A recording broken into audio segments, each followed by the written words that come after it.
The Galactic Council chamber stretched before Marcus Chen like a cathedral of judgment, its crystalline walls refracting the light of distant stars into prismatic patterns that danced across the polished floors. Representatives from 47 different species occupied their designated seats in ascending tiers, each position carefully calculated by millennia of diplomatic precedent and political maneuvering. The air hummed with translation matrices, converting thousands of different languages and communication methods into a unified understanding that allowed beings as diverse as the gaseous Etherians and the silicon-based Chronari to participate in governance.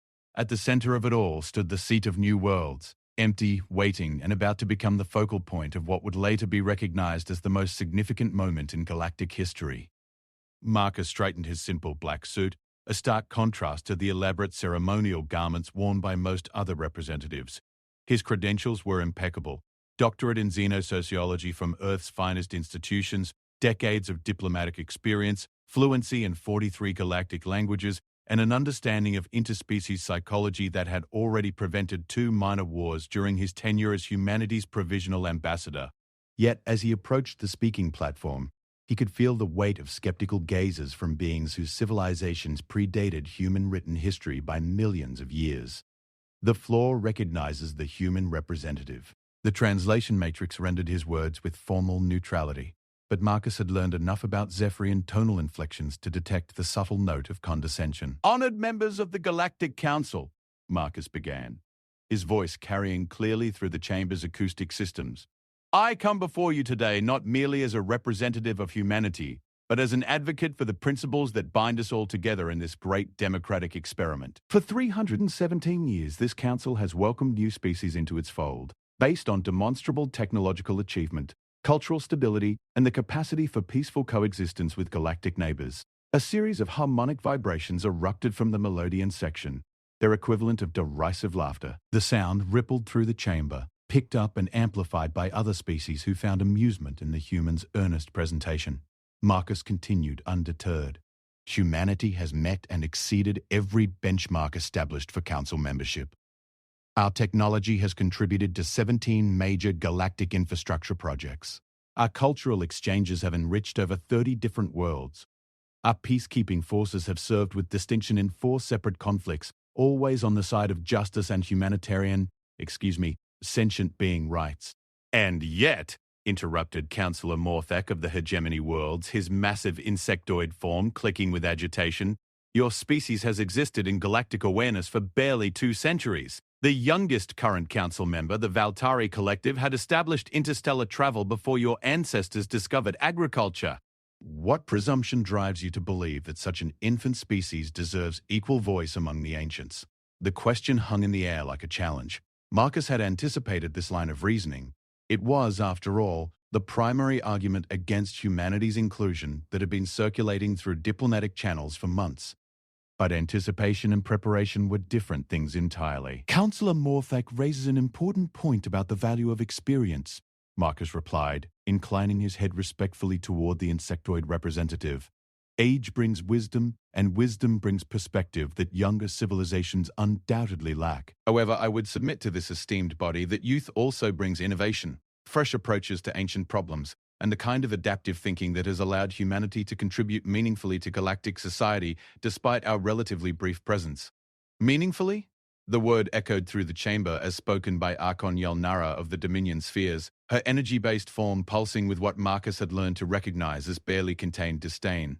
Your species' greatest contribution to galactic civilization has been an alarming tendency toward violence and an equally alarming capacity for reproduction. In the 2 centuries since first contact, humans have been involved in more conflicts per capita than any other species in council records. Often as peacekeepers and mediators, Marcus countered quickly. And often as instigators, Yelnara shot back. The Titan Station incident, the Proxima trade war, the unfortunate affair with the gentle ones of Kepler 442b. In each case, human emotional instability and primitive tribal thinking created complications that more mature civilizations were forced to resolve.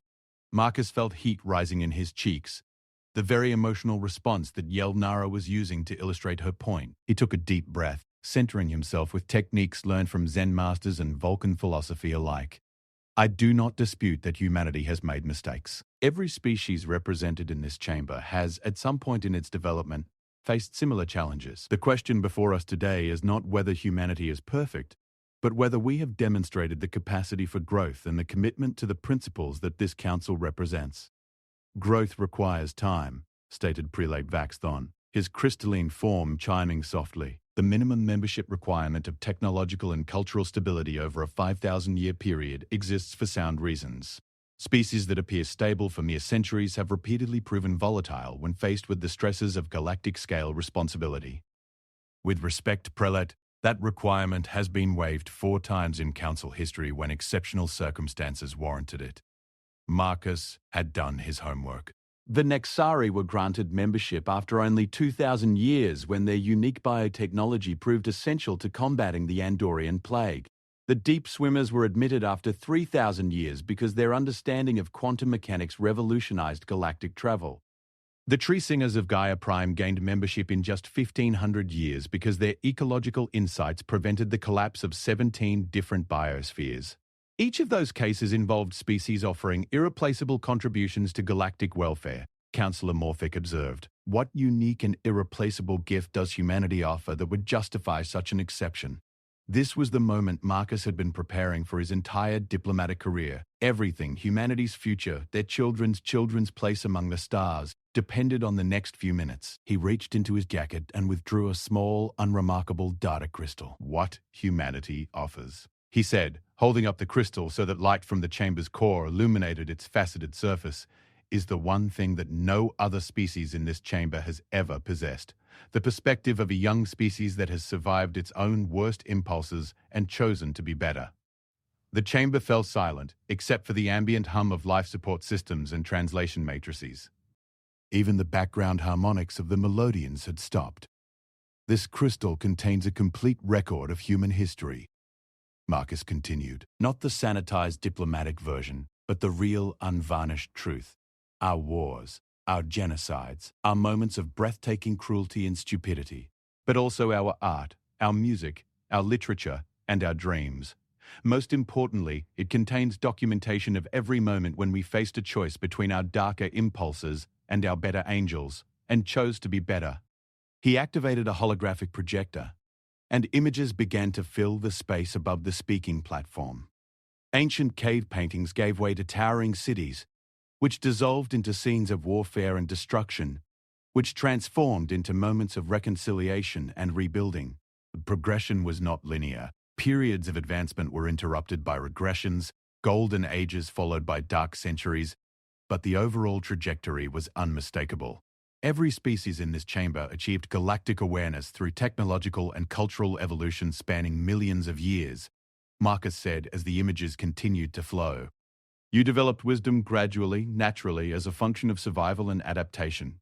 Humanity achieved the same result in a fraction of that time, not through superior intelligence or favorable circumstances, but through conscious, deliberate choice. The holographic display shifted to show humanity's first tentative steps into space, their early encounters with galactic civilization, and their rapid adaptation to the realities of a universe far larger and more complex than they had imagined. We are not asking for membership because we deserve it based on age or tradition, Marcus continued. We are asking because humanity represents something unprecedented in galactic history, a species capable of radical self-transformation. We are the only civilization that has ever voluntarily abandoned profitable but destructive practices, reformed fundamental social structures, and reimagined our relationship with both our environment and our fellow sentient beings, not because external pressure forced us to, but because we recognized it was the right thing to do. Idealistic rhetoric, snorted Morthek. Every species believes itself to be noble and virtuous. Then allow me to be more specific, Marcus replied. He gestured, and the holographic display focused on a series of specific historical moments.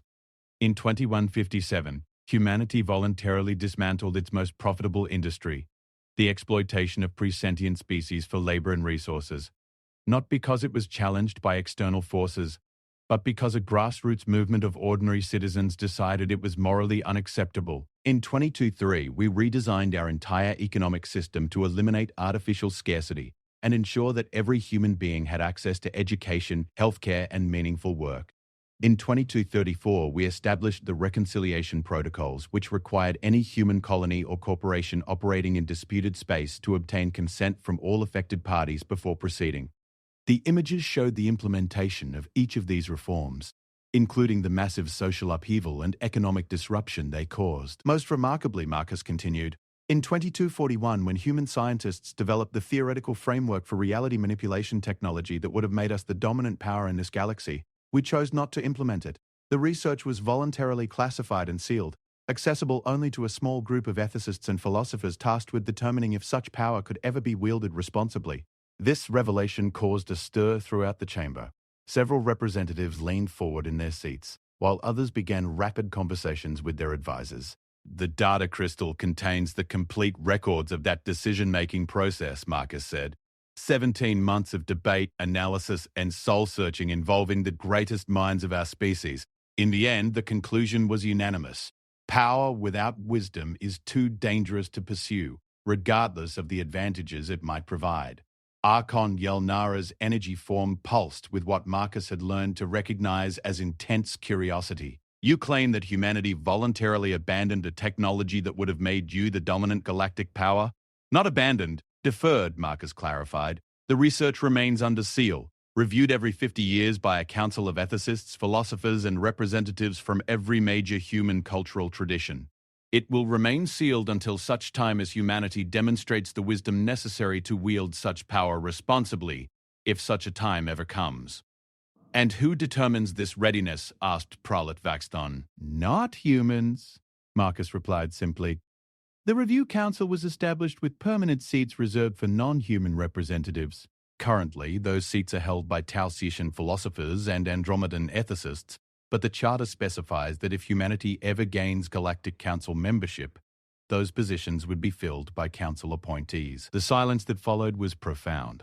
For several minutes, the only sounds in the vast chamber were the mechanical hums and organic breathing patterns of 47 different species processing this information. Finally, Morthek spoke, even assuming the truth of these claims, which we would, of course, need to verify. They represent the actions of a single species over a brief historical period. What assurance do we have that these noble impulses will persist as humanity grows in power and influence? None whatsoever, Marcus answered honestly. That's precisely why we need to be here. The frankness of his response seemed to catch the council off guard. Several representatives exchanged glances, or their species equivalent. Humanity's capacity for self-transformation is both our greatest strength and our greatest vulnerability, Marcus explained. We have repeatedly chosen to be better than our instincts suggested, but we have also repeatedly failed to live up to our own ideals. We are capable of extraordinary growth and equally extraordinary regression. That's why we need the guidance, the oversight, and the wisdom that membership in this council provides. You ask us to admit a species that admits its own instability? Yelnara's energy form flickered with what might have been amusement or concern. I ask you to admit a species honest enough to acknowledge its own limitations and wise enough to seek help in overcoming them, Marcus replied. Every other species in this chamber achieved stability before achieving power. Humanity faces the unique challenge of growing into power while simultaneously developing the wisdom to use it responsibly. We cannot do that in isolation. He paused, looking around the chamber at representatives of civilizations that had existed for millions of years, that had seen the rise and fall of countless worlds, that had achieved a level of stability and wisdom that humanity could barely imagine. The data crystal contains one final piece of information, Marcus said quietly. Detailed projections prepared by our best strategic analysts and xenopsychologists of what humanity's trajectory looks like with and without council membership. Without guidance, without accountability, without the moderating influence of participation in galactic democracy, the projections suggest a 73% probability that humanity becomes a galactic threat within 5 centuries.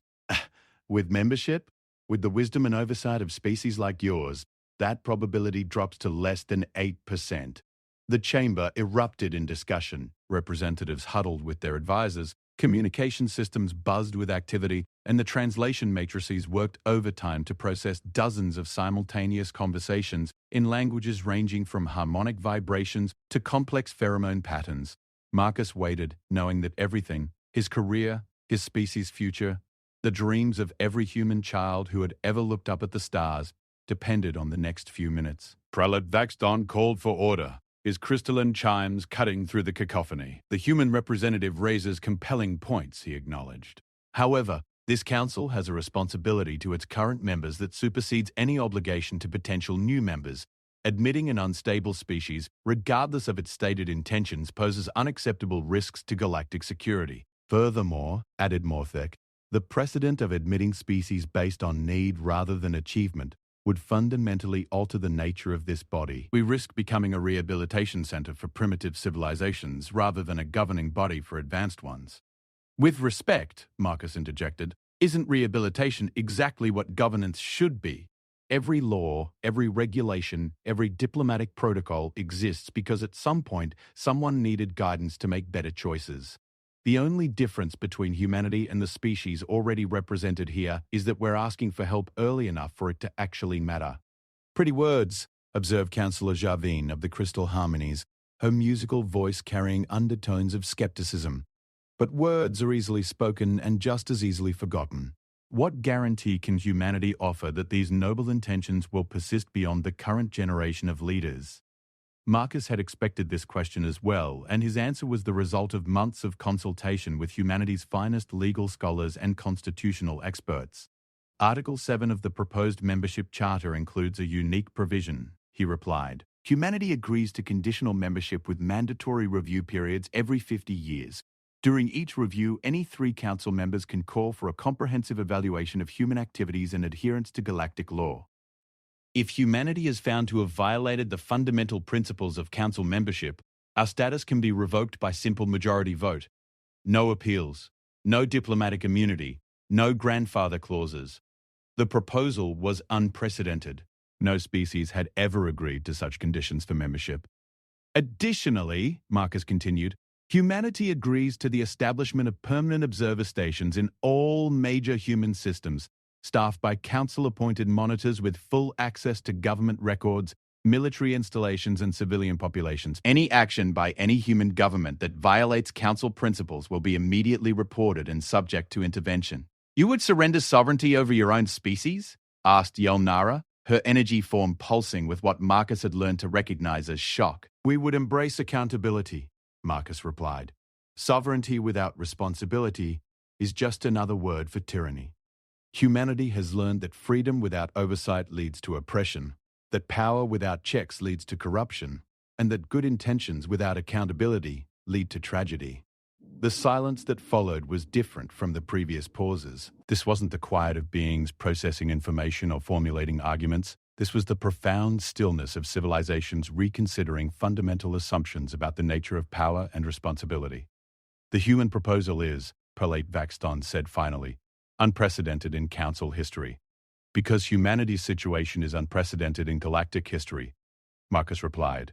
We are not asking to be treated like every other species because we are not like every other species. We are younger, more volatile, more dangerous, and more capable of change than any civilization you have previously encountered. That means we need different rules. Rules that protect both humanity and the galaxy from our potential for destruction, while still allowing us the opportunity to become something better. And if humanity changes its mind? Asked Morthek. If future generations decide they no longer wish to accept such oversight? Then you revoke our membership and deal with us as an external threat, Marcus answered bluntly. But consider this. Every species in this chamber became stable through millions of years of gradual evolution. You had the luxury of making your mistakes in isolation, of learning from failure without threatening anyone but yourselves. Humanity doesn't have that luxury. We live in a crowded galaxy, where our mistakes could affect billions of sentient beings across dozens of worlds. We need to become wise quickly, or we risk becoming another cautionary tale in galactic history. The man who destroys his weak self can never be destroyed by others, Marcus continued, quoting the ancient human proverb that had become his personal philosophy.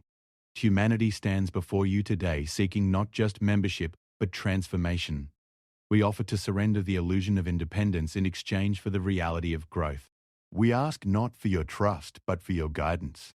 We seek not your approval, but your wisdom. He looked around the chamber one final time, meeting the gazes or sensory organs of as many representatives as possible. The question before you today is not whether humanity deserves council membership, he concluded. The question is whether this council is wise enough to accept the unprecedented responsibility of helping a dangerous species become something better. History will judge not just humanity's choices in this moment, but yours as well. With that, Marcus stepped back from the speaking platform and waited for the council's decision. The vote, when it came after 6 hours of deliberation, was closer than anyone had expected. 24 in favor, 21 opposed, with 2 abstentions. Humanity had achieved something that had never been accomplished before in galactic history: conditional membership in the Galactic Council, subject to oversight and review that would have been unthinkable to any other species. But as Marcus stood in the chamber, watching the official documents being prepared and signed, he couldn't shake the feeling that humanity had just passed its first test, not its final one. The real work, the work of proving that they deserved the faith that 24 civilizations had just placed in them, was about to begin. Part 2. The proving 57 years after Marcus Chen's historic address to the Galactic Council, the Titan orbital platform had become one of the marvels of the galaxy. Suspended in the shadow of Saturn's largest moon, the massive structure served as humanity's primary council liaison facility, housing the permanent observer stations that monitored human activities across 17 star systems. But more than that, it had evolved into something unprecedented in galactic history: a living laboratory for interspecies cooperation. Sarah Okafor, the current Director of Human Council Relations, walked through the observation deck with a spring in her step that would have been impossible for her predecessor. Where Marcus Chen had worn the weight of his species' future like a heavy cloak, Sarah carried the confidence of a people who had spent half a century proving their worth to the galaxy. The observation deck offered a spectacular view of the platform's central hub, where beings from 49 different species worked side by side on projects that would have been inconceivable during the early years of humanity's membership. Zephyrian crystalline engineers collaborated with human metallurgists to develop new alloys that could withstand the extreme conditions of deep space construction. Andromedan philosophers debated ethics with human theologians, while their children, the first generation of truly interspecies offspring through advanced genetic and consciousness-sharing technologies, played games that incorporated concepts from dozens of different cultural traditions.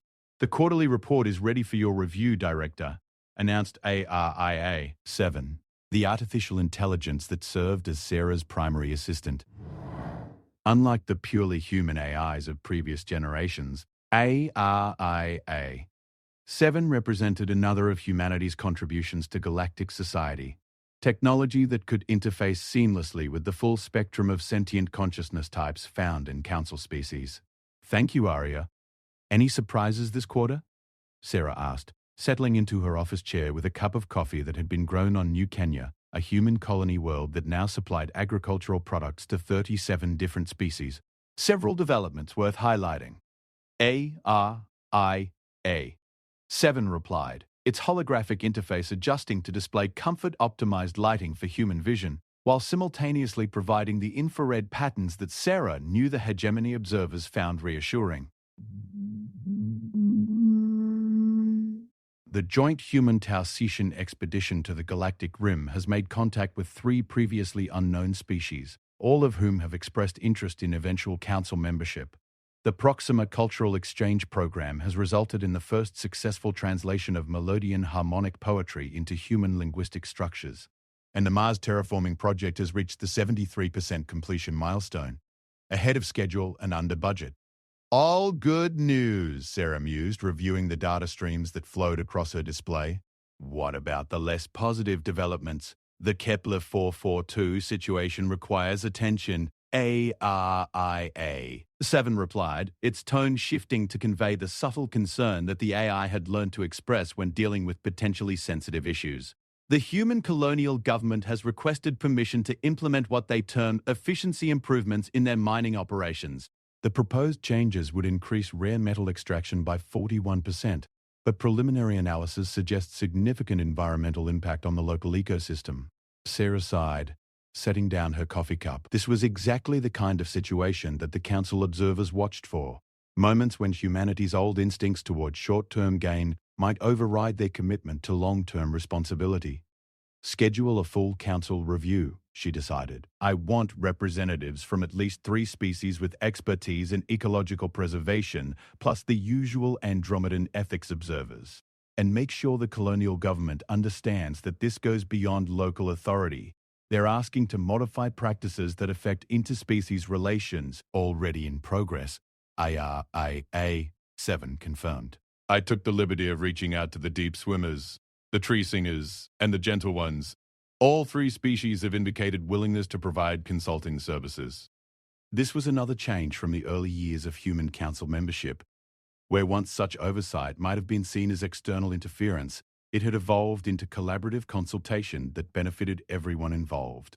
The deep swimmers' understanding of complex ecosystem interactions had helped human colonies avoid dozens of potential ecological disasters. The tree singers' expertise in symbiotic relationships had revolutionized human agriculture. And the gentle ones, the same species that had been involved in one of humanity's early diplomatic incidents, had become some of humanity's closest allies in developing peaceful conflict resolution techniques. Speaking of consulting, ARIA 7 continued. We've received an unusual request from the Outer Rim Development Authority. They're asking for human participation in the New Carthage situation. Sarah's attention sharpened. New Carthage was a recently discovered star system with multiple habitable worlds, but it was also the site of a growing territorial dispute between the Dominion spheres and a coalition of younger species seeking to establish independent colonies. The situation had been brewing for months, and several diplomatic missions had failed to find a resolution that satisfied all parties. What kind of participation are they requesting? Sarah asked. Mediation. ARIA 7 replied.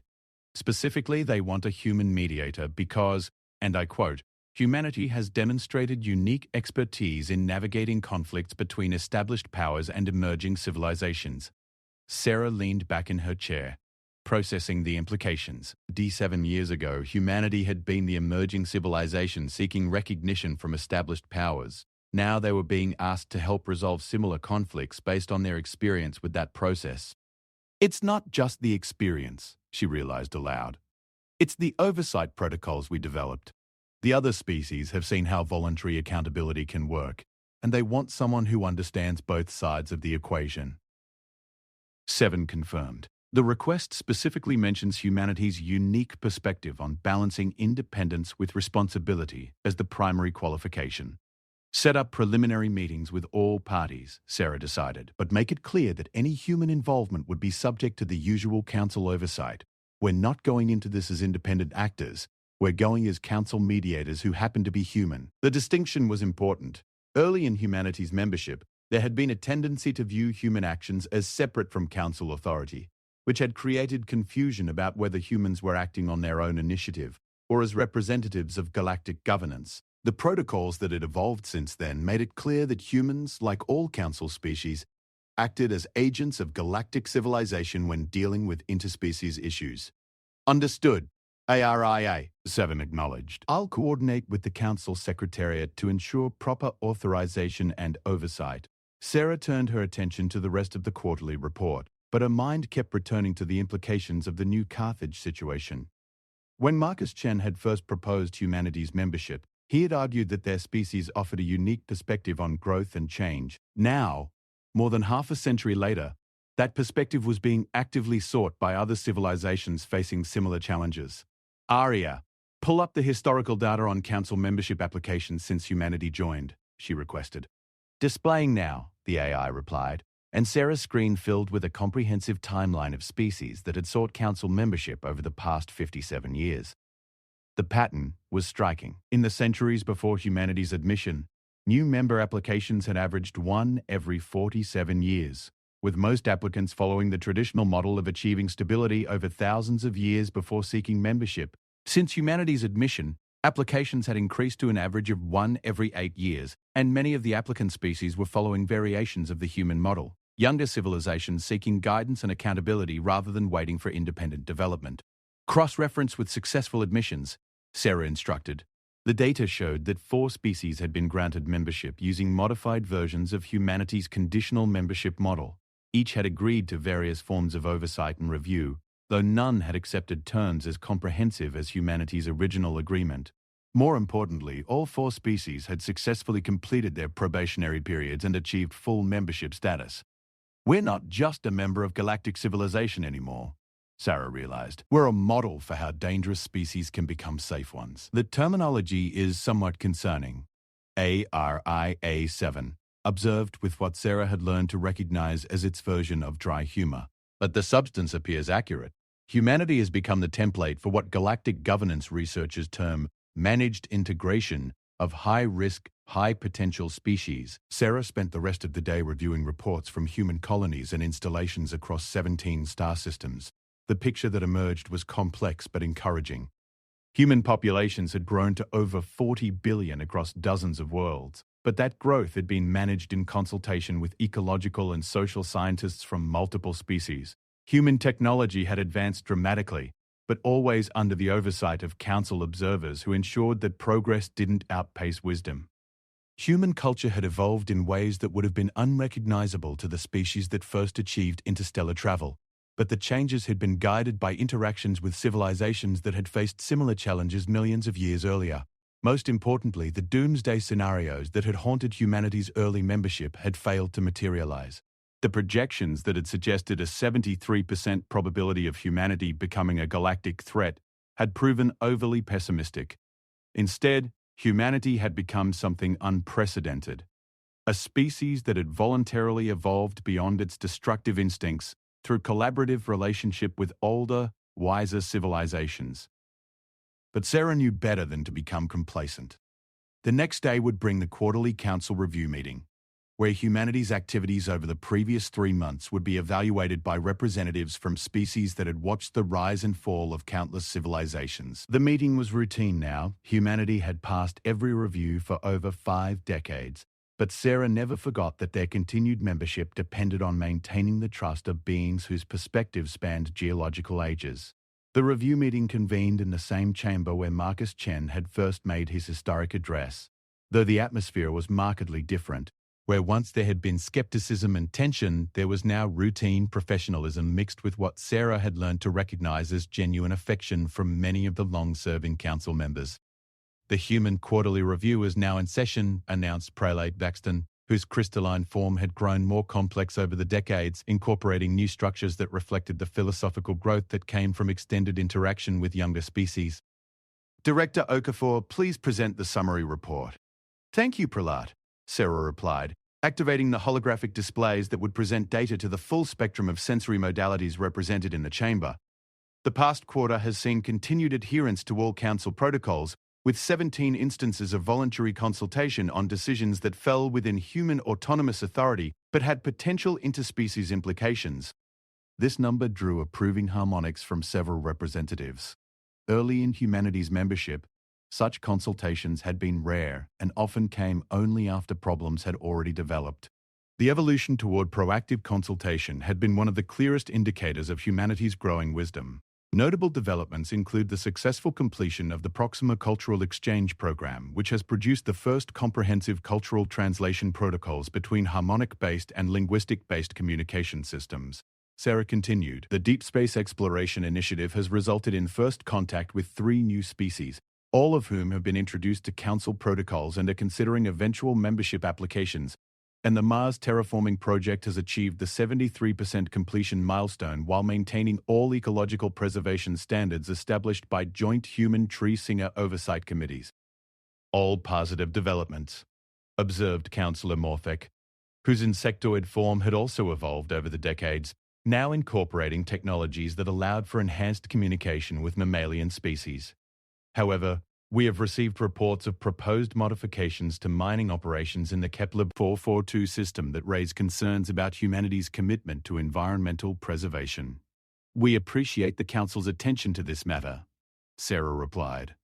The colonial government's initial proposal was rejected pending full ecological review. We have requested consultation with deep swimmer, tree singer, and Gentle One specialists, and no modifications will be implemented without unanimous approval from the consulting species. This represents the correct approach, agreed Archon Yelnara, whose energy-based form now included patterns that Sarah had learned to associate with approval. However, the fact that such a proposal was made at all suggests that some human populations may be developing attitudes inconsistent with Council values. This was the perpetual challenge of humanity's membership, ensuring that growing human populations across multiple worlds maintain the values and perspectives that had earned their species' place in galactic civilization. It was particularly difficult because human reproductive rates and expansion patterns meant that most humans now living had been born after Council membership and had never experienced the uncertainty and precariousness that had motivated their predecessors' commitment to oversight and accountability. "We share the Archon's concern," Sarah acknowledged. "The Kepler 442 colonial government represents a third-generation human population that has limited direct experience with pre-membership human society. We've implemented expanded cultural education programs to ensure that all human populations understand the historical context and ethical frameworks that underlie our Council membership. Educational programs are necessary but not sufficient," observed Councillor Javin of the Crystal Harmonies. "Knowledge of history does not automatically translate to commitment to principles. How does humanity ensure that future generations will maintain the values that earned Council membership?"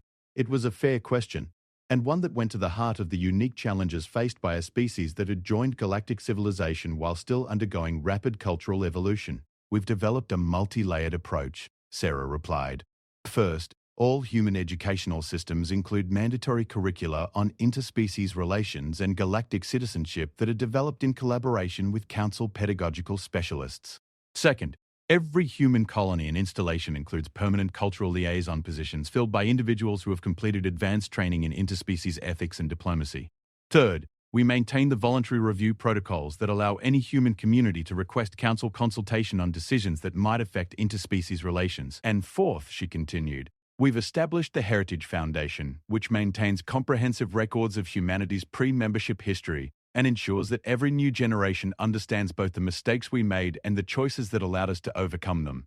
This last point was particularly important. Unlike other species whose cultural evolution had occurred over millions of years with gradual transitions between historical periods, humanity had undergone rapid transformation in a relatively short time. There was a real risk that younger generations might lose connection with the experiences that had shaped their species' commitment to accountability and growth. "The Heritage Foundation maintains installations on every human world," Sarah explained.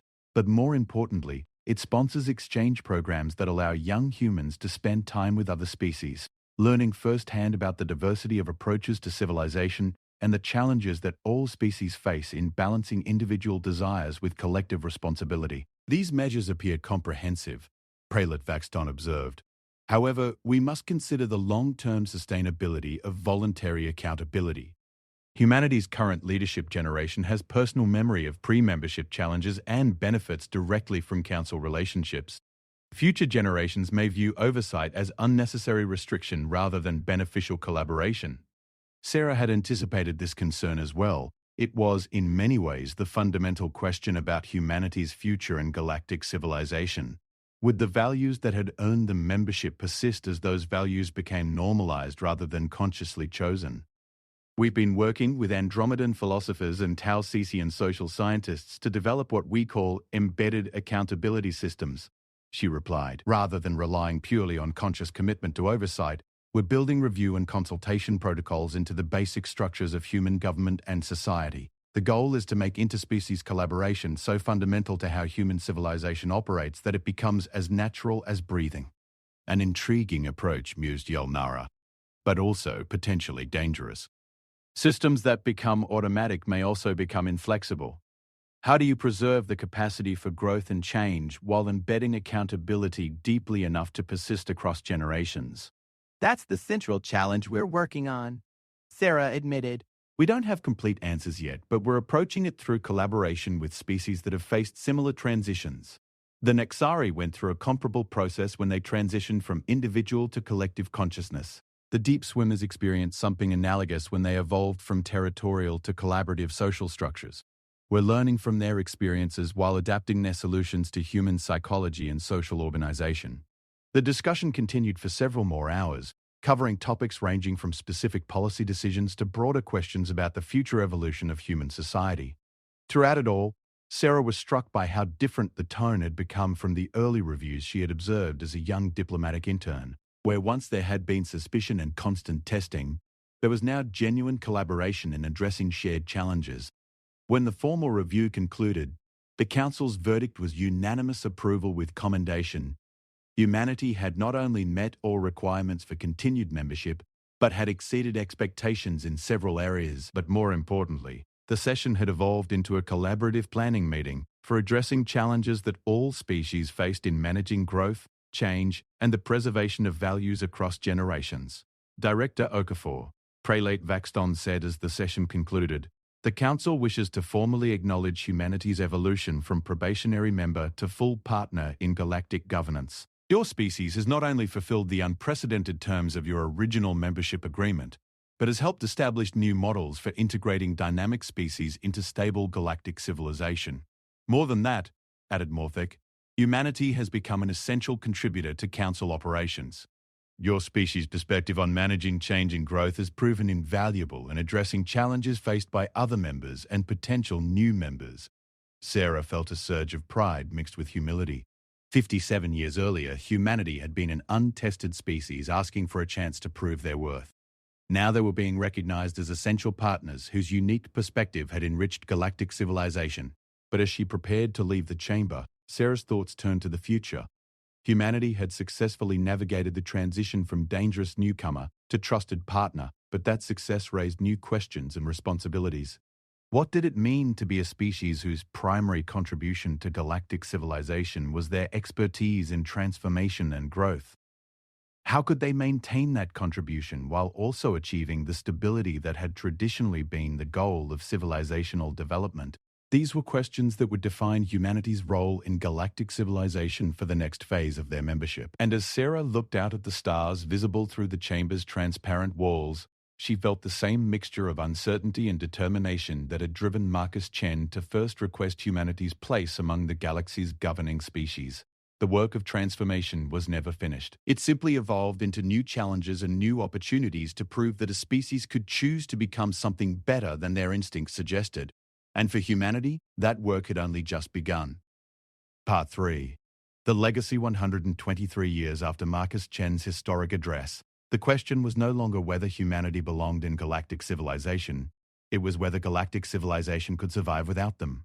Admiral Eleanor Vasquez stood on the bridge of the UES Transformation, humanity's flagship vessel and the mobile headquarters for the Galactic Crisis Response Team. Around her, officers from 23 different species worked with the kind of seamless coordination that had become the hallmark of human-integrated operations. The ship itself embodied the evolution of human technology over more than a century of Council membership.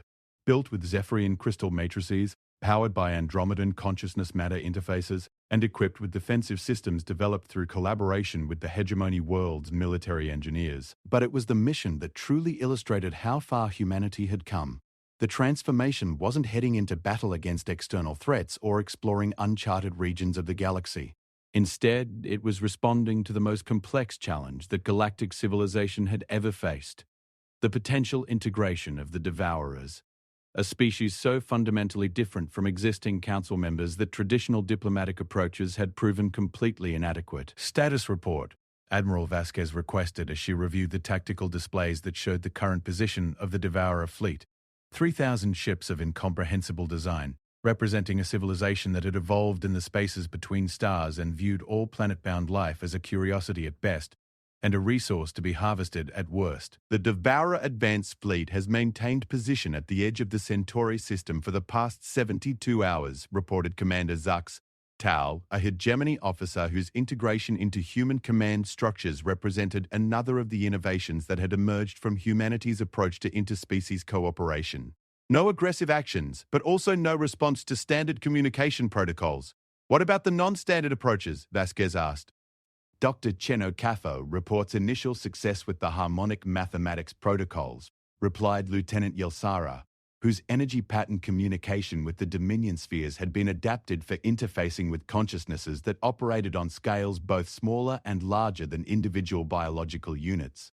The Devourers appear to recognize the patterns as intentional communication, but we haven't achieved semantic transmission yet. Dr. Sarah Chen Okafor, the great-granddaughter of both Marcus Chen and Sarah Okafor, had inherited both her ancestors' diplomatic instincts and their commitment to finding solutions that others thought impossible.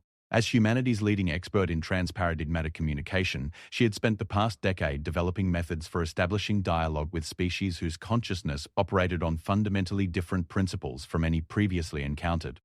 How long before we can establish meaningful exchange? Vasquez asked. Unknown, came the reply from Dr. Chen Okafor herself as she joined the bridge conference from the ship's xenolinguistics laboratory. The devourers don't appear to process information sequentially the way most biological species do. They seem to experience all temporal states simultaneously, which makes linear communication extremely difficult. But not impossible? Nothing is impossible, Sarah Chen Okafor replied with the quiet confidence that had become a hallmark of humanity's approach to intractable problems. It's just a matter of finding the right framework. We've already established that they can perceive our communication attempts. Now we need to figure out how to structure those attempts in ways that align with their cognitive architecture. This was exactly the kind of challenge that humanity had become uniquely equipped to handle. Over more than a century of council membership, they had developed what other species now called adaptive integration protocols, systematic approaches to understanding and communicating with forms of consciousness that operated on entirely different principles from existing galactic civilization. The irony was profound. Humanity, once considered too chaotic and unpredictable for galactic society, had become the species that other civilizations turned to when faced with chaos and unpredictability. Admiral, interrupted the ship's AI, ARIA-47, whose consciousness represented the 47th generation of artificial intelligences developed through human council collaboration, were receiving a priority transmission from the Galactic Council emergency session. On screen, Vasquez ordered. The main display shifted to show the council chamber, where emergency sessions had been in continuous operation for the past 6 months as galactic civilization grappled with the Devourer crisis. Prelate Vaxton, now in his 3rd century of service and one of the galaxy's most experienced diplomats, appeared at the center of the transmission. Admiral Vasquez, the Council has completed its review of the integration protocols you've proposed, Vaxton announced. By unanimous consent, we are authorizing implementation of the Humanity Doctrine for first contact with the Devourers. The Humanity Doctrine.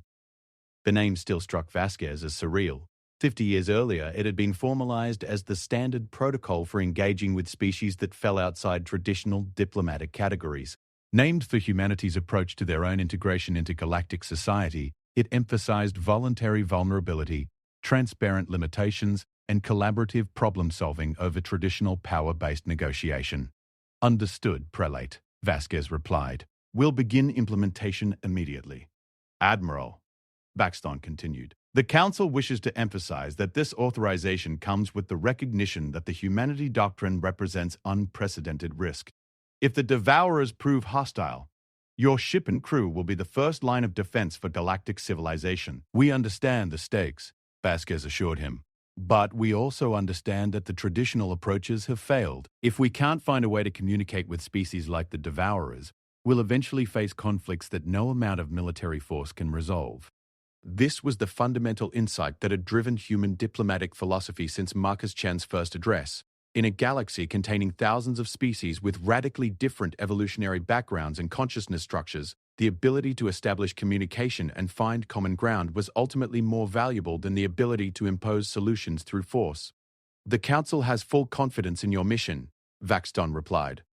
However, we also want you to know that if negotiations fail, you have authorization to implement whatever measures are necessary to protect galactic civilization. Acknowledged, Vasquez said, though she hoped it wouldn't come to that. The Devourer's technology was so advanced that military engagement would likely be catastrophic for both sides. The transmission ended, and Vasquez turned her attention back to the immediate challenge. The Humanity Doctrine had been successfully applied in dozens of first contact situations over the past 50 years, but never with a species as fundamentally alien as the Devourers. Dr. Chen Okafor, what's your assessment of our chances for successful communication? She asked. Based on the patterns we've observed, I believe the Devourers are trying to communicate with us as much as we're trying to communicate with them, Sarah replied. The challenge is that their communication operates on temporal scales that range from microseconds to millennia. What we perceive as silence might actually be the equivalent of them speaking very slowly and carefully. So we need to adjust our temporal frame of reference, among other things. But more fundamentally, we need to demonstrate that we're willing to meet them on their terms rather than insisting they adapt to ours. This was the essence of the Humanity Doctrine. The recognition that successful first contact required the more established civilization to take the greater risks and make the greater accommodations. It was counterintuitive to species that had traditionally relied on strength and stability to maintain their position in galactic hierarchy, but it had proven remarkably effective at building lasting relationships with new forms of consciousness. "What do you need?" Vasquez asked. "Time, resources, and permission to implement some extremely unconventional communication protocols," Sarah replied. "I want to try something that's never been attempted before, using the ship's consciousness matrix to temporarily synchronize our crew's perception with the Devourer's temporal framework." Vasquez felt a chill. The consciousness matrix was the most advanced piece of technology on the ship, capable of linking the minds of different species in ways that allowed for unprecedented coordination and shared understanding. But using it to synchronize with an unknown alien consciousness carried risks that were difficult to calculate. "What are the potential consequences?" she asked. "Best case scenario, we achieve breakthrough communication and establish the foundation for Devourer integration into galactic society," Sarah replied. "Worst case scenario, we lose the ability to perceive time sequentially and become unable to function as biological entities. And the probability of each outcome? Unknown. We're operating completely outside established parameters." Vasquez looked around the bridge at officers from nearly 24 species, all of whom had volunteered for this mission, knowing that they might be facing humanity's most dangerous diplomatic experiment yet. But she also saw the quiet confidence that had become characteristic of human-led operations. The belief that unknown risks were worth taking if they offered the possibility of unprecedented breakthroughs.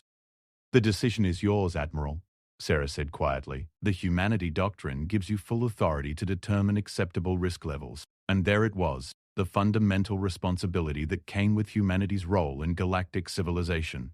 Other species looked to humans not just for expertise in transformation and change, but for the willingness to accept risks that more established civilizations found unacceptable.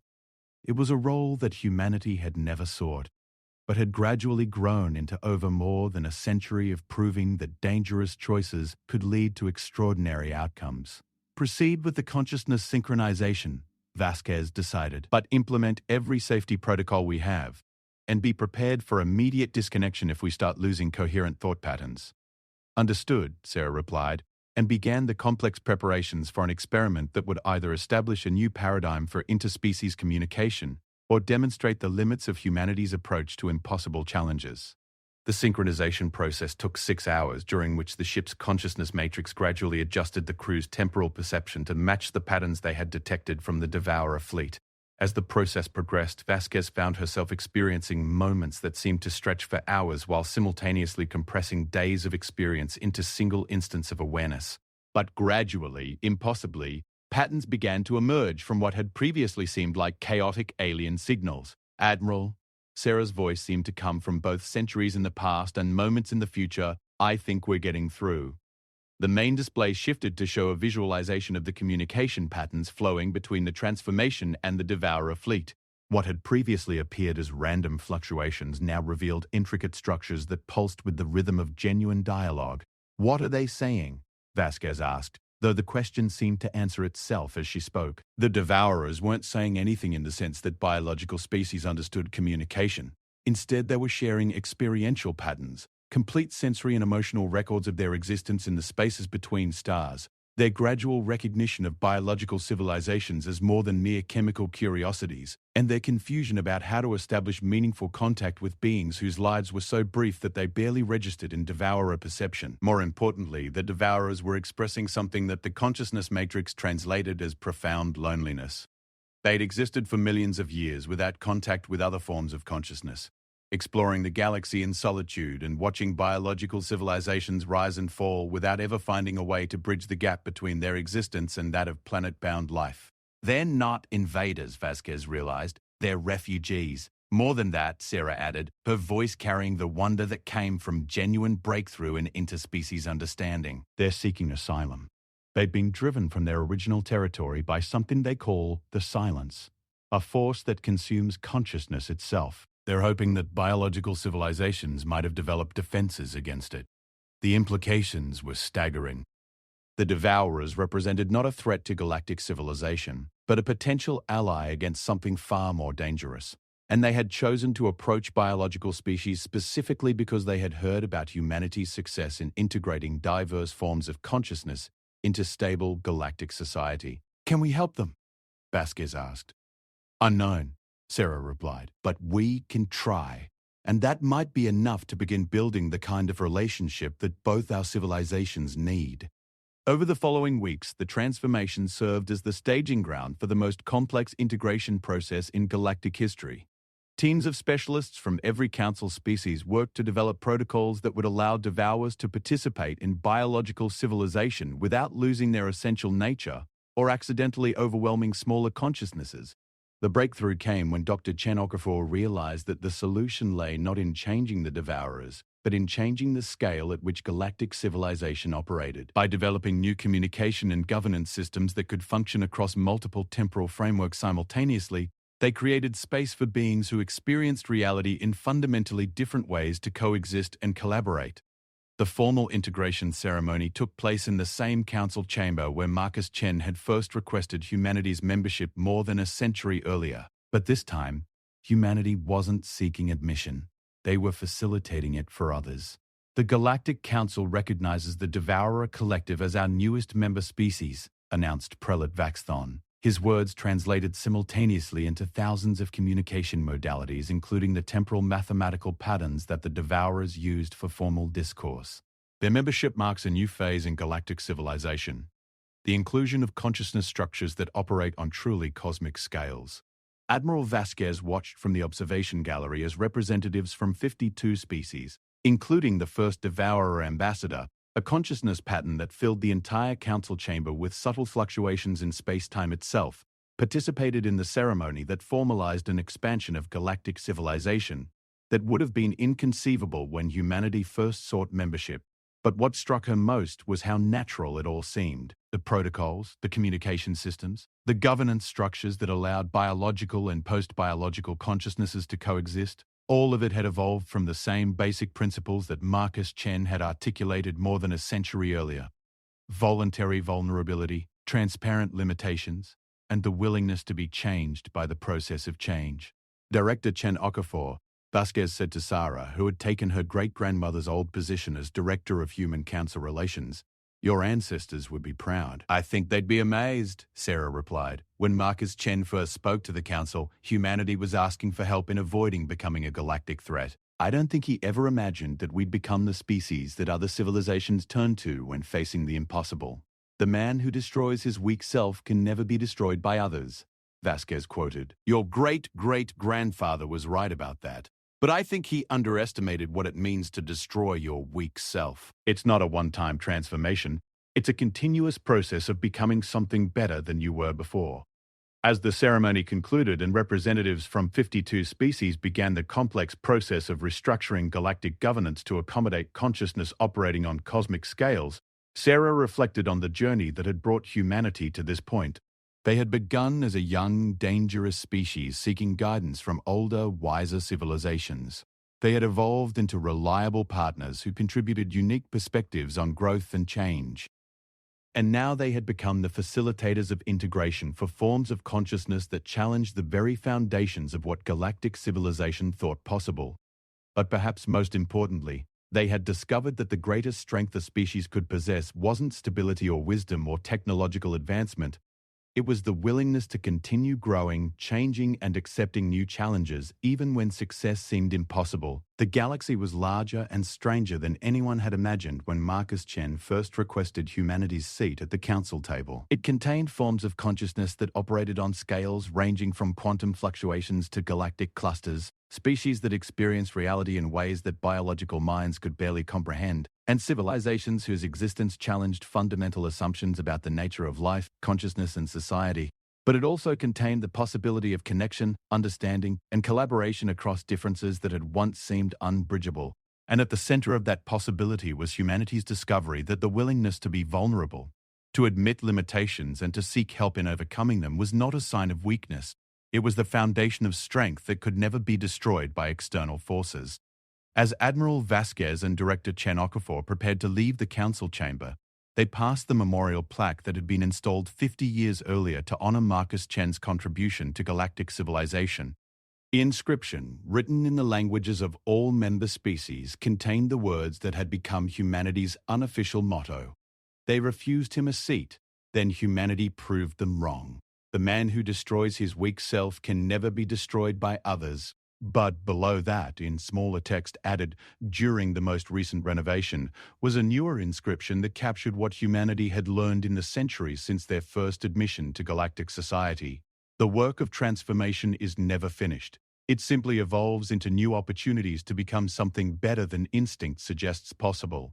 And as Sarah looked out at the stars visible through the chamber's walls, stars that now harbored civilizations working together across differences that span the full spectrum of possible existence, she knew that humanity's greatest adventure was just beginning. The galaxy was vast, strange, and full of consciousness forms that hadn't even been discovered yet. But whatever challenges lay ahead, humanity had learned the most important lesson of all. The willingness to change, to grow, and to help others do the same was the only strength that truly mattered in a universe where the impossible was just another word for not yet accomplished. They had refused him a seat, then humanity had proved them wrong, and in doing so they had discovered that being wrong and learning from it